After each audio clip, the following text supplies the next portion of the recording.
এই দোয়াটা প্রত্যেক রাতে যেন আমরা বেশি বেশি করি। সম্মানিত শ্রোতা, সবাই একটু পড়ুন মেহরবানি করে। আল্লাহুম্মা ইন্নাকা আফুউন তুহিব্বুল আফওয়া ফাআফু আন্নি।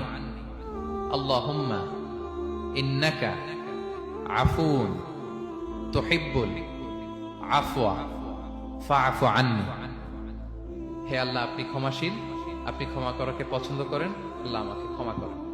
আমরা আমাদের নিজেদের ভাষায় অনেক দোয়া করতে পারবো, কিন্তু রাসূল সাল্লাল্লাহু আলাইহি ওয়াসাল্লামের শেখানো দোয়াগুলো এটা হচ্ছে মানে very precise in wording but comprehensive in meaning.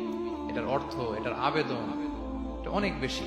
আমি অনেক 10টা-20টা বাক্য বলে এত সুন্দর কথা মিলাতে পারবো না। রাসূল সাল্লাল্লাহু আলাইহি ওয়াসাল্লাম যেটা শিখিয়ে দিয়েছেন, আগে আল্লাহর প্রশংসা করলাম, আল্লাহ আপনি ক্ষমাশীল, আবার প্রশংসা, আল্লাহ আপনি তো ক্ষমা করাকে পছন্দ করেন। যেটা আপনি পছন্দ করেন না ওইটা তো চাচ্ছেন, যেটা আপনার পছন্দ, যেটা আপনি করতে ভালোবাসেন, গাফিরিয যামবি ওয়া কাবিলিত তাওব, আপনি ক্ষমা করাকে পছন্দ করেন, তওবা কবুলকে আপনি পছন্দ করেন, তো সেটাই তো চাচ্ছি আপনার কাছে।